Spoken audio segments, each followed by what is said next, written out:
আপনারা দেখছেন PM news 365। সব মানুষের কাছে পৌঁছে দিতে হবে ত্রাণ। কোনো রং না দেখে মানুষের পাশে দাঁড়াতে হবে। বসিরহাটে এসে জানিয়ে গিয়েছেন স্বয়ং মমতা ব্যানার্জি। রং না দেখে ক্ষতিগ্রস্তদের যে তালিকা তৈরির নির্দেশ দিলেন মুখ্যমন্ত্রী, তা কি আদেও বাস্তবে রূপ নেবে?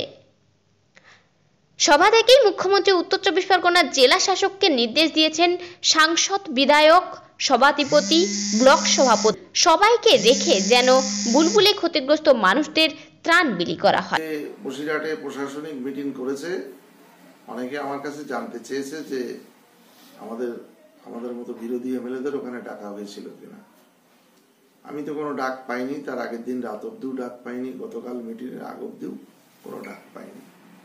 এটা খুব স্বাভাবিক, এটা অস্বাভাবিক কিছু না, কারণ বিগত 3.5 বছর আমাদের তো কোনো ডাকই হয়নি। ইতিপূর্বে হাড়োয়াতে প্রশাসনিক মিটিং হয়েছে, বারাসাতে প্রশাসনিক মিটিং হয়েছে, কোনো মিটিংয়ে আমাদের ডাকা হয়নি। অর্থাৎ রাজ্যের মুখ্যমন্ত্রী তিনি এখনো ভেবে উঠতে পারেননি যে আমরা সরকারের একজন লোক, আমরা জনপ্রতিনিধি, এটা হয়তো ভেবে উঠতে পারেননি, সেই জন্য ডাকেননি।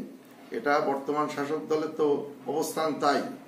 কিন্তু কিছুদিন আগে আমরা শুনেছিলাম যে সবাইকে নিয়ে কাজ করবেন, এরকম একটা কথা শুনেছিলাম, কিন্তু সেটা আমরা এখনো তার লক্ষণ দেখতে পাইনি। সেজন্য আমি মাননীয় মুখ্যমন্ত্রীকে বলতে চাই যে যদি রাজ্যের ভালো উনি চান, রাজ্যের যদি উন্নতি চান, রাজ্যের যদি শ্রীবৃদ্ধি চান, তাহলে দলমতের ঊর্ধ্বে উঠে সমস্ত বিরোধী বিধায়কদের নিয়েও প্রশাসনিক বৈঠক করা জরুরি আছে। তা না হলে কি সমস্যা আছে শুধু ওই আধিকারিকরা বললে তাতে সমস্যার কোনো সমাধান হবে না।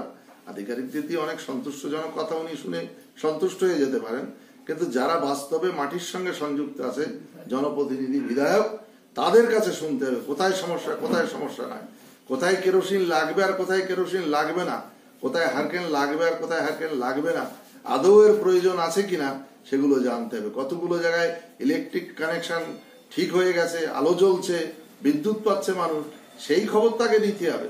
এটা একমাত্র যারা মাটির সঙ্গে মিশে আছে, জনপ্রতিনিধি যারা বিধায়ক এবং অন্যান্য জনপ্রতিনিধি আছে, তারাই এর সঠিক তথ্য দিতে পারে।